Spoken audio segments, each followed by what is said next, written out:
Come in. Welcome. I'm E.G. Marshall. Welcome to the sounds of suspense, to the fear you can hear. Welcome to the world of nightmarish probability, where the icy fear of the unknown can lead one down strange and terrifying paths. In our story, Alex Harper confronts the impossible, and the encounter produces a devastating effect. It's Ace, our dog. He's dead. I see him, Alex. There isn't a mark on him. Nothing. Look at his face. Oh, it's horrible. If I didn't know better, I'd say that something scared that pup to death.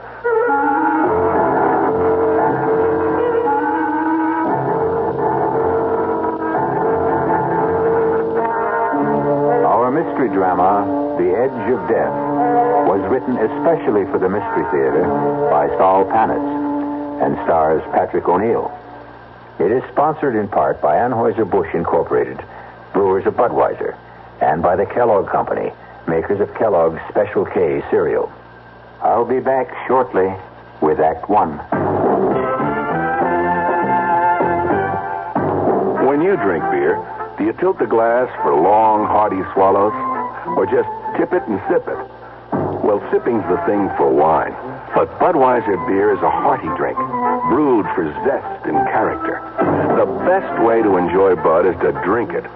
Not chug-a-lug, just man-sized beer drinker swallows. That's when that famous Budweiser taste, smoothness, and drinkability really come through. Smoothness and drinkability that come only from natural carbonation and exclusive beechwood aging. Smoothness and drinkability, too good for any half-hearted sipping. So drink up. You'll see that brewing beer right does make a difference, and that when you say Budweiser, you said it all. Anheuser-Busch, St. Louis. It happens in an instant, but this is the way it feels.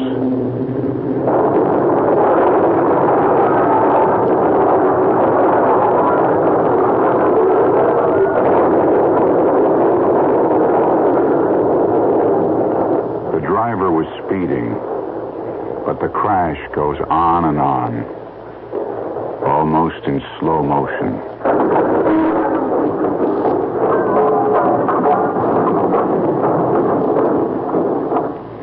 With a mechanical device, we've slowed down the sound of the accident so you could think about it. If the driver had slowed down, there probably would not have been an accident.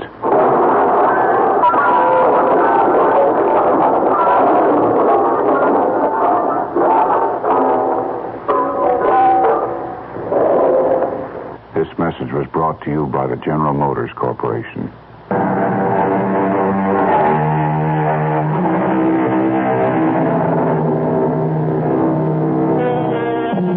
Meet Alex Harper, farmer.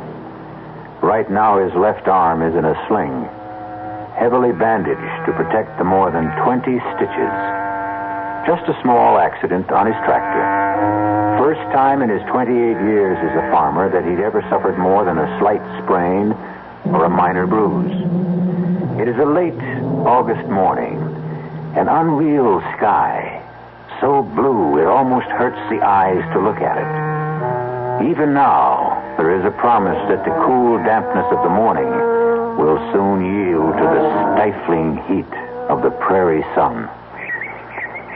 No matter what you say, I still don't think I ought to leave you alone. Who said I'm alone? You hear what Judy said, huh, Ace?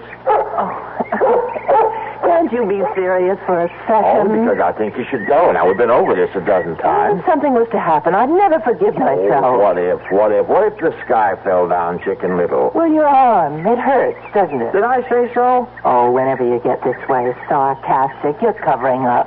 You can't fool me. Take another pill. Another one, and I'll be going around like a zombie. Oh, and I'll ask Dr. Stevenson if he can give you something else. But I don't want something else. Now, you go on, get your annual checkup, do a little shopping if you like. But I still think I ought to be here. After last night. Oh, boy, last night again. I'm not a hysterical woman. I didn't say you were. Well, you thought so. Well, you get me up out of a sound sleep and insist that there are lights and noises. No, I heard something last night.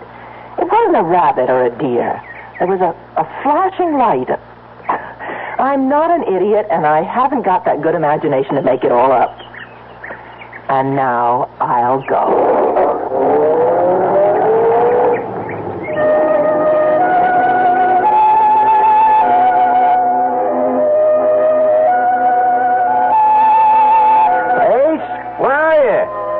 Come on, boy. Now, I'm in no mood to play games. All right. I'm going back to the house. Oh, behind the barn, eh? What you got cornered, a 10-foot rabbit? Oh, there you are. Now, hey, you did find something. I'm coming, Ace. All right, now, bring it to me. Come on, boy. Give it here. Give it here. That's it. Good dog. Hey, let's see what you discovered. A bag. Looks just like Doc Stevenson's bag, only that couldn't be his. This one's shiny new. Feels funny. It's not leather. Doesn't feel like vinyl either. How the deuce can anyone possibly use this? No lock, no zipper, no buckle. No way to open this case. It's a gag. I'll bet that some of those college kids from town, sure, that's it. Judy did hear some sounds last night. The kids. And they left this stupid bag. Of course, Ace. Now, you'll get full credit. Yes, sir, boy. I'll tell Judy you found it. Now, come on, let's go back to the house. Come on.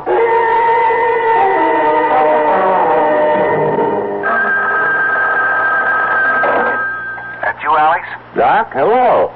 How's the arm? Not bad. Now, when are you going to take the stitches out? One of these days. Now, don't rush it. That's a mighty bad tear. Will you level with me? Shoot. Will the arm be as good as new? Well, not really. Some of the muscles were torn. Well, you'll have movement, but there will be limitations. You were lucky that it's the left and not the right. Yeah, lucky. And you'll end up with a beautiful scar. Say, Doc, is Judy still there?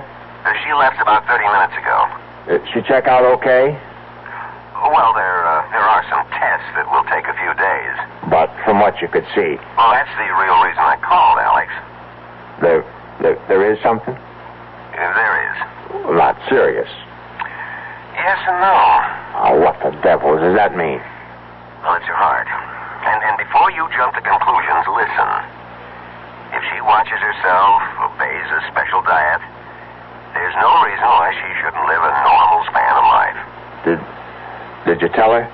Well, only that it's a rather common condition that can be controlled. She's not alarmed, and she needn't be. Now, I mean this, Alex. I've seen patients like her do almost everything they used to do and go on and on. Almost. Oh, Doc, last time you dropped by, let's see, that must have been at least a week ago. No more like 10 days. By any chance, did you leave something out here? Huh? You aren't missing one of your black bags. Huh. I only got one bag. What are you talking about? Nothing. Doc, I think I hear Judy. Yeah, it is. Hey, she's driving kind of funny. I better hang up, Doc.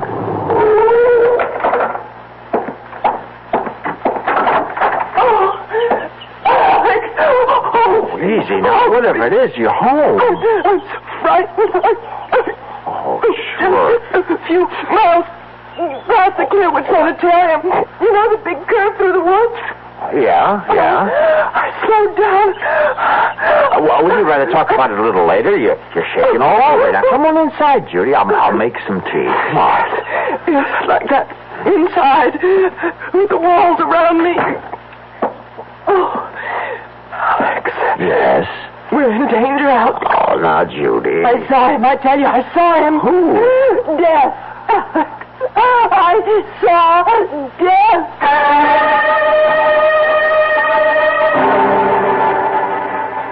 You feel better now? Yes. Look, I can hold my hands out and they don't shake anymore. Now, maybe I ought to call the doc anyway. I guess you must think I was maybe a minute or so past the railroad bridge when I heard this thing. What thing? It was on the news about a patient at Clearwood escaping. And, please notify if you see him and telephone number and all. Any description? Well, all I can remember was something about his being dressed all in black. Nothing more. Hear that? What? Siren? Police siren? Why, it could be a fire truck. Oh, yes, I suppose so. You've heard sirens before. Yes, I know, but... I know, but they're searching for him. I still don't know who him is, except he's one of those mental cases from Clearwood. Well, he was just standing by the side of the road. But first I could barely see him in the shadows, dressed in black as he was. Well, what'd he do? Nothing. Just stood there, looking. Didn't threaten you? And then he said something. It was like, I want to communicate with you. Yes, I think that was it. And you got out of there fast. Did he shout? No. His voice was soft and mild. And he said communicate? You sure he used that word? Communicate, yes. It's a queer word to use, don't you think? I mean, most people would say talk. I want to talk with you. Communicate. I know what I heard. I looked up when I heard him, and by now he was in the sunlight, and I could see him clearly, just a few feet away. Alex, he had no face. Now, Judy. I know what I saw. There was no face. I'm not hysterical, and I saw him. Oh, if you say so. Oh, why don't you believe me? Because I can't conceive of anyone without a face, that's why. Now, all right, let's start from the beginning. Did you see his eyes? No. Was he wearing a hat? Yes, a black one. Well, it could throw a shadow over his eyes so you couldn't see them. It's possible. Well, it has to be. How the devil could anyone? He could have been in an accident, surgery. But how would he... All right, let's go on. Now, what about his nose? No, I didn't see any. Could be the hat again. Mouth? His mouth, Judy. You see, if the sun was hitting over his shoulder, then there'd be a shadow from his hat. In that case, the mystery's over. You're trying to make me feel like a fool. I don't care what you or anyone else thinks, but I saw a man with no face. And you can know what you can do with your theory about the sun and the shadows. I don't know about flying saucers, and I don't take pills, and I don't smoke pot, or whatever they call it. And I'm not crazy in imagining things. For your information, Alex, my eyes are still 20/20, and they saw, oh, God help me, a man without a face.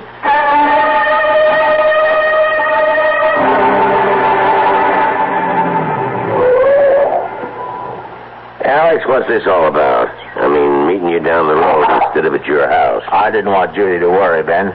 Well, I'm a police officer, not one of those secret agents you see in the movies. Ben, she says she saw the patient from Clearwood. Is that why you got me out here like this? He escaped. You make it sound like he's Jack the Ripper. Because he's from Clearwood, you got the idea he's a raving, homicidal maniac. Oh, sure. All they've got out there are a bunch of lovable folks who are just a little mixed up. You're really upset. Never seen you like this. Guess I didn't know how much until right now. Judy ran into him on that big curve near Clearwood. She wasn't the only one.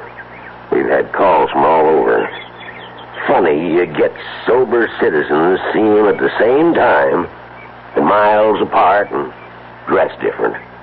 Happens every time. Take a hot day, mix in a little imagination. And this was real. Of course it was. And Judy's not, but she's not the type. Now take my word for it, Alex. Every time something like this happens... Naturally, they're doing something about it, like cruising the highways, enjoying the scenery. I'll give him credit for enough brains to hide out. Oh, I suppose you want police officers out in the field? That's where they ought to be. Sure. We'll hire a couple of hundred extra. Won't that make the taxpayers jump for joy? Come here. What for? Now, come here. I won't bite. I want you to hear this. This is 5. This is 5. Receiving 5. That you, Ben? Over. Look up something for me, will you? Over. Go ahead. Over. How many identifications we got on the Clearwood thing? Give me a second. There it is. Ben, we got 12 so far. Over. Hear that, Alex? 12. Everyone's a positive, too. Point blank range. Over. What's the spread? Over. This'll kill you. Nearest one is 2 miles. Longest is over 30. Over. See, Alex? Everybody sees what he wants to see. You still with me? Over. Yeah, right here. Over. Something you might be interested in. Over. Standing by. One of the boys here says it must be some kind of a... calls it mass hysteria or something. About half the idents claim this guy is nothing like anything you or me ever seen. Like how? Get to it, will you?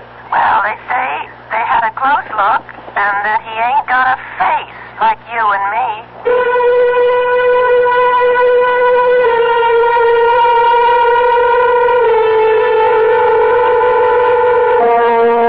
A man without a face. Judy is not the only one. But think for a moment. In this last part of the 20th century, and its attendant wonders and discoveries, what is true and what is unreal? Is there anything no longer possible? Is there?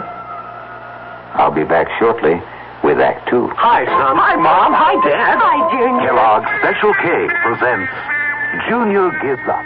Junior, why aren't you eating your Special K? It's your favorite cereal. Oh, just 'cause. Just 'cause why, honey? Just 'cause Darla said some evil things about it. That's just 'cause why. Hi, Mom. Hi, Dad. Hi, Darla. Hi, Sis. Hi, Junior. Darla, what did you tell Junior about his Special K? Daddy, all I told him was that Special K is good for us. Yeah, and anything that's good for me never seems to taste good. Junior, you already know that Special K tastes good. Oh, I believe. Darla, or my taste buds. What's that, son? Oh, nothing, Dad. Son, Special K is America's favorite high-protein cereal. It's got minerals, vitamins, iron, and all those good, nutritious things. But it got to be so popular over the years because it tastes good, too. You mean it's good for me and tastes good, too? Right, son. Right, Dad. Right, Junior. Right, indeed. Start your balanced breakfast with Kellogg's Special K. It's nutritious and delicious. Right, Dad. When my children were growing up, they sat for hours playing with a puzzle. I'm Art Linkletter, and I'd like to tell you about the wonderful wooden inlaid puzzles that Play School makes. Play School, a Milton Bradley company, has been making toys for generations of preschool children. Play School makes all kinds of wooden puzzles, from the simplest animal puzzles to the more advanced ones. And they all challenge a child to solve problems while having fun. And Play School puzzles are well made to take a lot of punishment. Play School is also famous for blocks, all kinds of blocks, embossed wooden alphabet and number blocks, kindergarten blocks, even a can of colored blocks. Children will satisfy their urge to build and create with Play School blocks, and like all Play School toys, their blocks and puzzles are sturdy, so they can be handed down from generation to generation. Your children will have a lot of fun playing with Play School blocks and puzzles every day. And every day is a good day to make a child happy.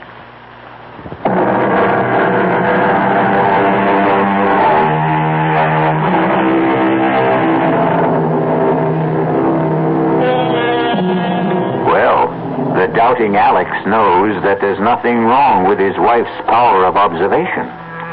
She did see a man, and though he does have a face, there is something missing. A mouth. Result of an accident? Or is he a mutation? A gruesome congenital result? Or perhaps from out of this world? Let's join Alex and see if we can find out. This is Alex Harper calling. Could you connect me with the director of the sanitarium, please? Bridges here. I'm sorry to bother you, Doctor. I'm Alex Harper. I have a place on Route 36, about 8 miles from you. Where's the course? I've passed by there quite often. What can I do for you, Mr. Harper? Doctor, I hope you won't laugh or anything, but I have a couple of questions about this fellow who broke out of your place. Oh, Michael. That's his name? Michael? Michael what? Well, now, we have no full identification. He gave us only his first name. But he was a patient at Clearwood, wasn't he? Was he or wasn't he? Well, only for one day. You see, Michael is a rather unique case, most unique. In all my years, I've never seen anything like him. Look, I have to speak low because I don't want my wife to hear. She's in the kitchen and she's plenty upset already about your Michael. But she's seen him? Why, have you notified the police? Well, I thought I'd speak to you first.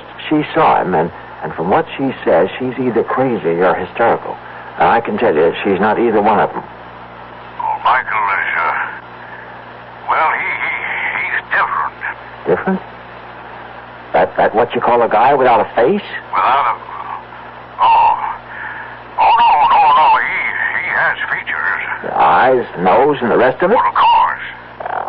Then my wife, she didn't see what she says she saw? No, I haven't said anything like that, Mr. Harper. What I was referring to was his appearance, not his powers of reasoning or social behavior, because, quite frankly, he didn't talk to us. Outside of his name, we couldn't establish contact with him at all. Well, what about his, as you call it, appearance? Michael has no mouth. From what we can tell, he was born without a mouth. We don't know how he communicates, or if he does at all, or how he manages to ingest food. Truth is, he wrote his name on a scrap of paper. You see, Michael may be something quite new to our world, Mr. Harper. Perhaps one of a kind. Maybe he's, what's the word I'm hunting for? Mutation? Yeah, that's it. I hope to God that he is what he appears to be. A freak. A one-time thing. But suppose he's only the first, the beginning of perhaps a new kind of man.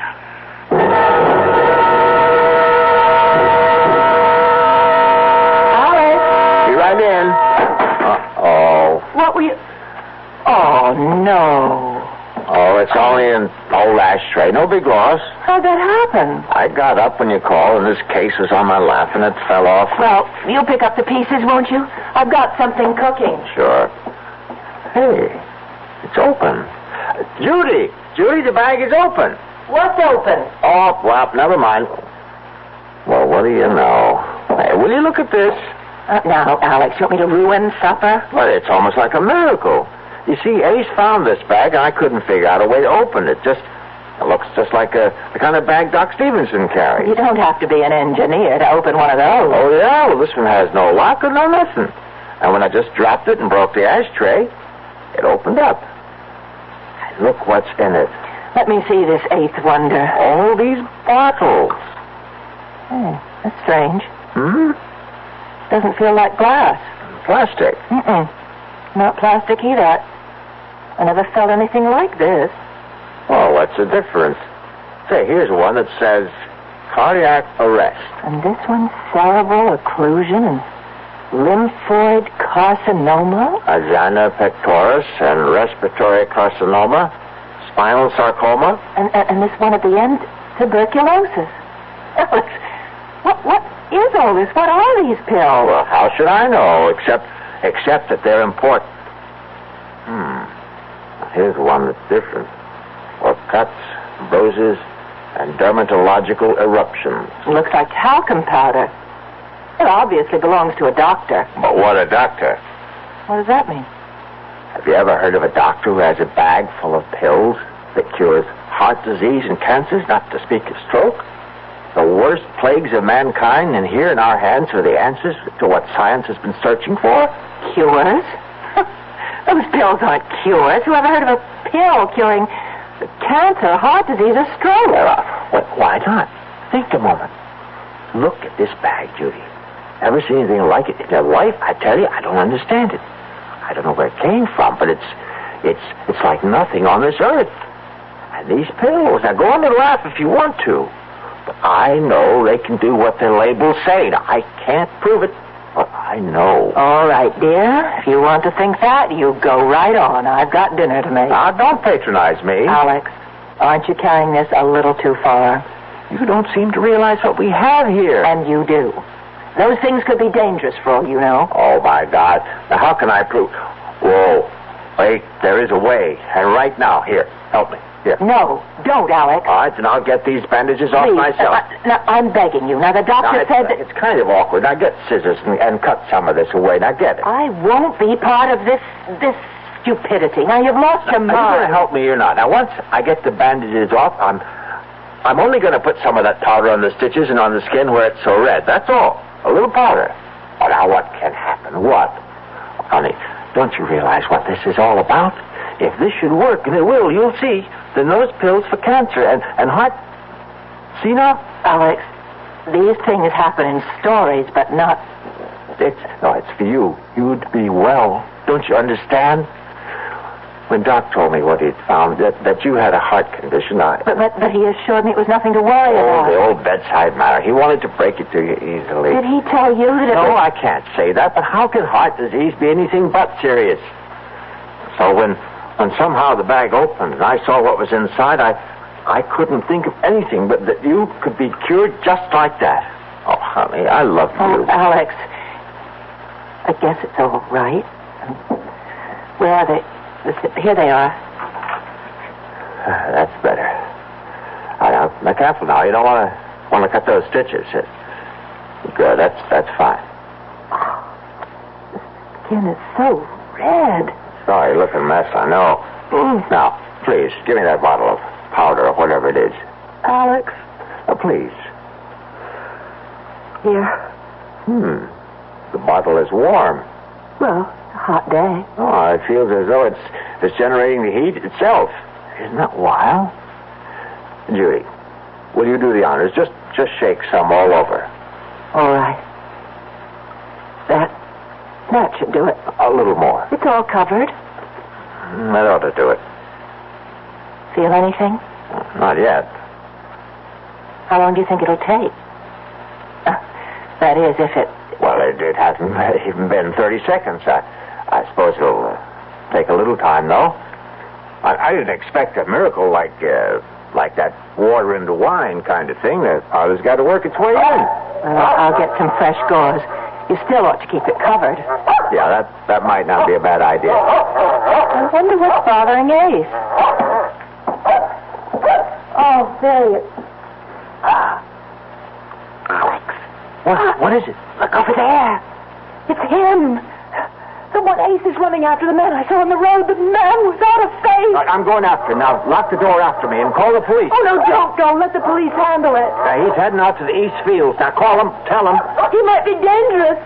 No, I won't get too close. Just enough to keep track of him until the police get here. Oh, just thinking of him. I'm so frightened. Oh, now, there's no need to be. I didn't want to tell you before, but I talked to the head of Clearwood, and this guy, this Michael is his name. He's a little queer, but he's not dangerous. Anyway, there's nothing to worry about as long as you stay inside. Twice in one day. Why here? He's not after you. What reason would he have? I suppose not, but somehow... Alex! That's what he wants, the bag! The medicines! It must be his bag. He's come for it. Him? A doctor? It has to be. That's the only explanation. Oh, I'll give you another. He's escaped and wants to stay off the main roads.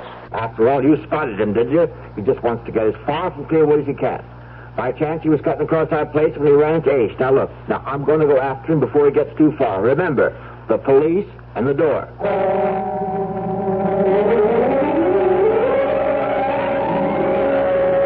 Now, don't get your dander off, Alex. We've known each other too long for that. You just show me again where you saw this fella last. Then I know that a good cop ought to be skeptical, but by God, I saw him run under that tree, then up and over that fence. Now, why would I lie? I don't mean to make out that you did any such thing. It's just so darn queer. Huh? Look for yourself. Look at what? That's it. Nothing to see. Oh, come on now. Let's stop this rustic routine. No footprints. Prints? Feel the ground. Soft, isn't it? So it's soft. And where are the prints? You say he was running? Yeah, with Ace right behind him. A man running puts down a mighty heavy print. Heavier than if he was walking. He could have gone across these rocks? Could have. But nobody could jump from rock to rock. That must be 20 feet between them. Yeah. Unless he can fly. Must be clear out of the county by now. Now, how do you come to that conclusion? Ace. That's why. We were anywhere near that there Michael, we'd be hearing Ace. You know he's always been a noisy dog. Well, he could have lost interest and run off after a rabbit or a woodchuck. Yes, maybe. Something right over there, Alex. To your right. Grass is too tall. I can't see a thing. Something black. This side of that thorn bush. I see it. He's wearing black. Everything black. Yeah. Come on now. Stand up. Now, I'm telling you for the last time. Put up your hands and come out. Now, I'm going to fire a shot in the air, and if that doesn't fetch you, I'll put the next one into you. Ben, I don't think he's coming out.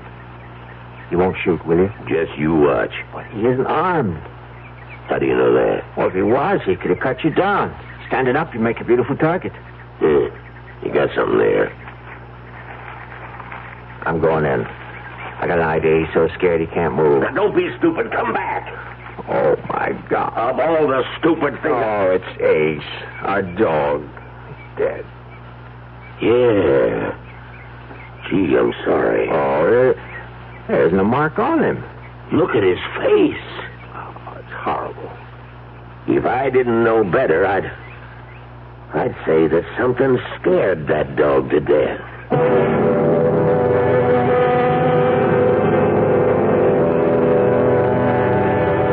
There is no medicine for fear. The icy chill that reaches out with frigid fingers to clutch the heart. The shadow of the inexplicable Mr. Michael hovers close by, and the lives of at least 2 people will be irreparably altered. We'll find out how when I return shortly with Act 3. Who knows how to help you solve your shopping problems? The Better Business Bureau knows. I swear I never saw so many mattresses in one store in my life. I just don't know what to look for. I'm so confused. I'm here to take care of your confusion, madam. You know, you could start by reading the labels on the mattresses. Oh, sir, who are you? I'm the man from the Better Business Bureau. You know, by law, every mattress must carry a label listing the materials used in the mattress. And don't forget, madam, that there's a new law that all mattresses must now be flame-resistant. Oh, thank you, sir. And be sure to read the guarantee and find out what it covers and for how long. Just another consumer tip from your Better Business Bureau. Yes, who is it? Hi, I'm your new neighbor, Steve Williams, in 107. Oh, how nice to meet you. Well, come on in. It's a pleasure. Thank you. I see you've got a measuring cup. And now let me guess. You ran out of sugar. You're a bachelor. Oh, yeah? As a matter of fact, I was wondering if I could borrow some prunes. Prunes? Prunes? I know. I'm sorry. Did I tell a joke? Yeah, I thought a couple. There are still a lot of people who laugh at prunes. But now, quite a few are finding out how good they really are. Because pound for pound, prunes have 8 times the vitamin A of the leading fresh fruit. And more iron, niacin, and vitamin B2 than the 5 leading fresh fruits.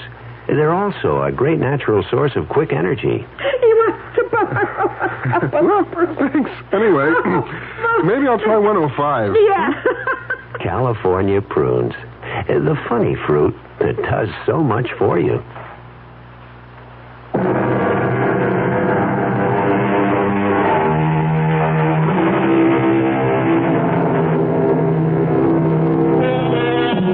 The family dog has died mysteriously, and the presence of Mr. Michael is as real as if he had knocked at the front door.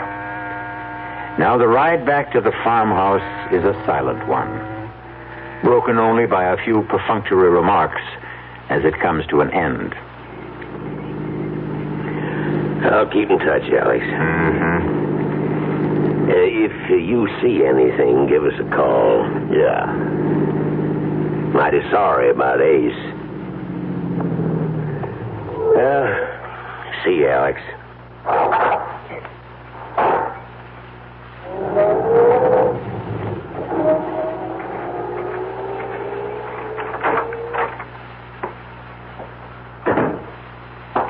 You okay?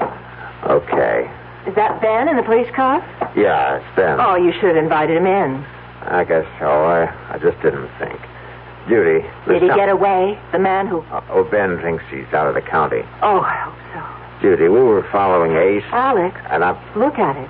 It's a miracle you were talking about. On that bed, and we were over in the Call the doctor. field. He'll drop everything and come out when you tell him. And I was the one who didn't believe. I don't understand you. I thought you'd be jumping up and down because what you said would happen did. I'm so happy for you. Huh? Don't you hear me?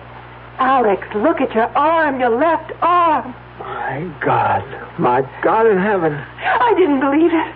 Oh, what an idiot I was. Talcum powder. You want to know the truth? I thought you'd flipped. Absolutely over the deep end. Telling me to shake powder on it. I'm moving it. See, like it was before the accident. Like a young arm. It's brand new. Yahoo! No more pain. No more stitches. No more pain. He couldn't believe it. He won't believe it. Oh, Doc Stevenson, boo. Boo on all doctors. Hey, what do they know anyway? You'll never have full use of that arm. However, if you followed my advice, you'll think I borrowed another arm. Look, not a single scar. It looks like the skin was never even scratched. Oh, it's so wonderful. Oh, and I love you. You won't be angry with me. Oh, how could I be? And why should I be? The doctor's bag, the one Ace found? Yeah, the bag. Where is it? I have it. Well, get it, now that we have proof. Judy, you're going to be as good as new. The proper pill and no more heart condition. Hear that, world? Listen, oh, gracious universe. Well, it's on the desk. Well, what are we waiting for? Alex. Look, if it works like the powder, we'll stand them all on their collective ears. Judy, the bag is locked again. I was so full of doubt. When you left, I looked at the bag and... Oh, Alex, to me it was the embodiment of everything evil. And I wanted to destroy it, so I picked it up and somehow I pushed the flap down. Well, now I can't tell where one part fits into another. See, I can't find a seam anywhere. I think it was just about here. Try there. No, that's no use. I'll drop it on the floor, maybe like last time. Still in one piece. I'll try again. No use. Oh, forgive me. Right now, we got to figure out a way to get the bag open so we can get you a heart pill. Alex, you have an electric drill. I can try. I'll take it out to my workbench in the barn. Well, why not wait until morning? It's getting dark now. No time like the present. Now, give me a shout when dinner's ready. If I'm lucky, I may be back before then. I'll get this thing open if I have to use dynamite. Here goes.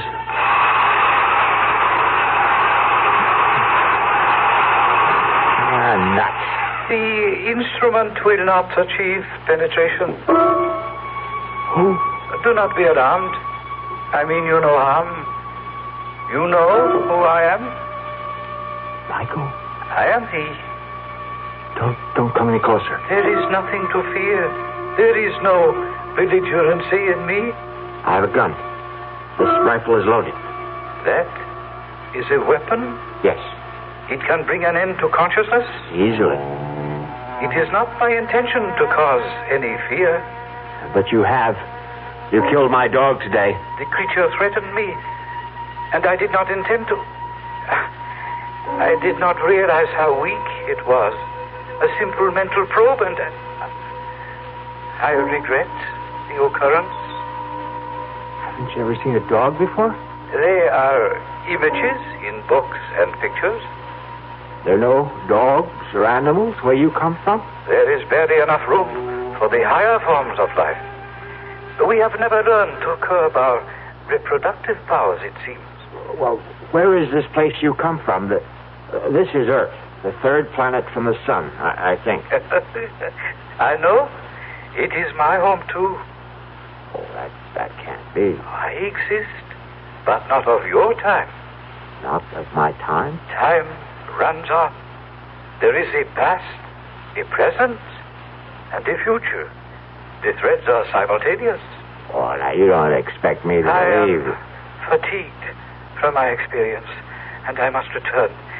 If you will kindly give back my case to me, the one you have on the bench. It's yours? That is why I have come. It was misplaced, lost. But now that I have found it... Oh, there's no argument about it, Doctor. It's yours. I am not a doctor, not in the context of usage in your time. Well, who cares? Listen, the case was opened. I don't know how. The mechanism is faulty. I must exchange it.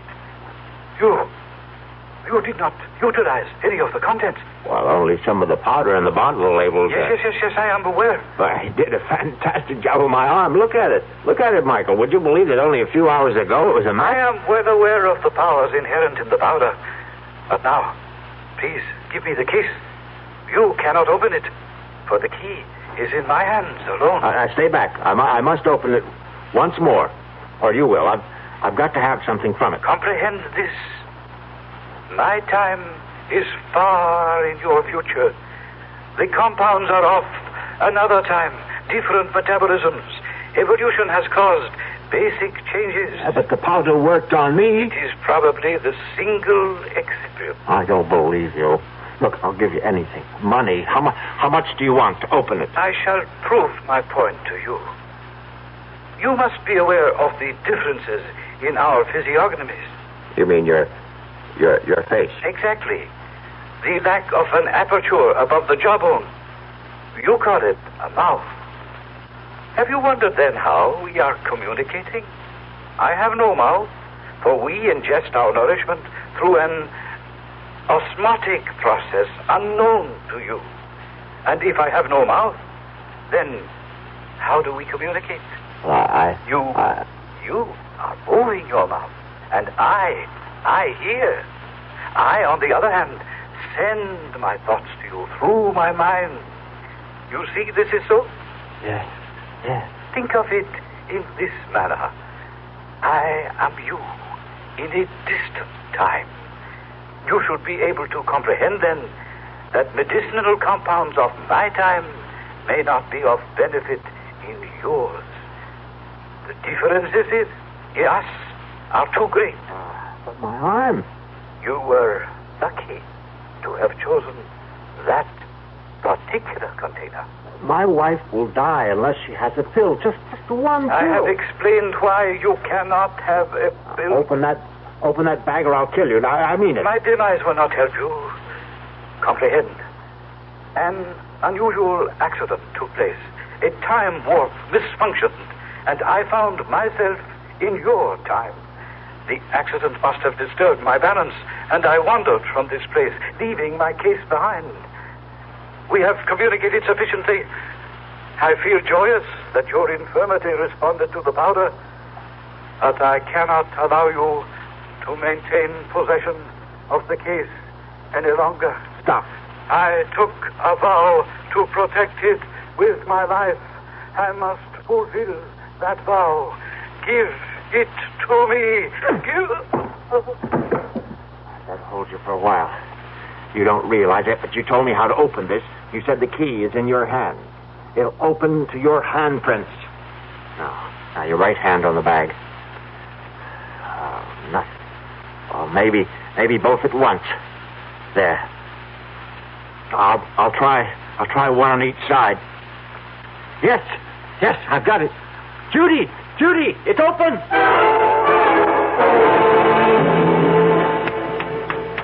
Come on, Michael, wake up.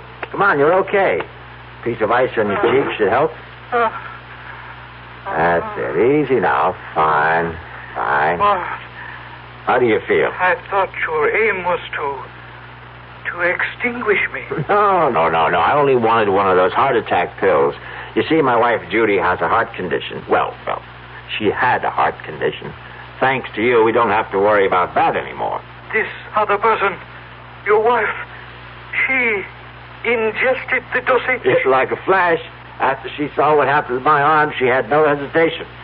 I could only have just one of each of those different pills, I wouldn't have... I have communicated to you that I am not a physician, yet you have refused to accept the truth. You insist I am practiced in medicine because I possess a case apparently similar to physicians of this time era. Well, you can't blame me for thinking that. You will not communicate. You will listen. You poor man. Poor individual. Let me inform you of my profession. I am proudly the highest ranking exterminator. Exterminator? Precisely. I communicated earlier that in my era there is barely enough room for all who inhabit the planet. Therefore, exterminators trained to eliminate painlessly and quickly. Oh, no. The pills, as you refer to the compounds, are each a dose of death. The case is full of death. The tools of my trade. Oh, no. All except the container of first aid powder which I keep for my personal needs. Fortunately for you are now thoroughly healed arm. But the rest... Oh, but the label, the tuberculosis, the heart attack, cancer... The compounds act within a matter of minutes. Bringing death, of course. Instead of resorting to the crude murders of earlier, more primitive eras, it is more comforting for the family to report that one of its members has died of cancer, heart disease, or any one of a dozen other diseases. Murder? Elimination. Murder? My case, please. You must have an antidote. If you make a mistake, there must be some way you... are not committed. I am sorry for your bereavement. I shall depart. Be assured, there was no pain. No.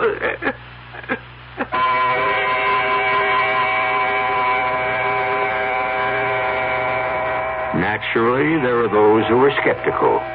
A man from another time who conversed through telepathic means? Much too fantastic. Alex Harper would look with infinitely sad eyes and agree that it was too much to expect anyone to believe his story. Except for one thing. And he would bare his left arm. Explain this, he would say. And if you can, I will agree that I dreamed the entire nightmare. I'll be back shortly. Hi, I'm Hal Linden. There's a lot of talk these days about America's energy crisis. Talk about doing without heat, about doing without our cars, about what's going to happen if we run out of fuel. Well, we may not have to run out of fuel if we all work together to conserve the fuel we have. That means turning your thermostats down to 68 degrees during the day and turning them down to 60 at night. It means turning off lights, TV sets, and electrical appliances the minute we're finished with them. It means driving no faster than 50, starting or joining carpools, avoiding the kind of stop-and-go motoring that eats up gas by the gallon. In short, it means saving every ounce of energy we can, every chance we get. So please, do your part to make the fuel supply stretch a little further. For your own sake, don't be selfish. Don't be foolish. Don't be fuelish. This message from the Federal Energy Office and the Advertising Council.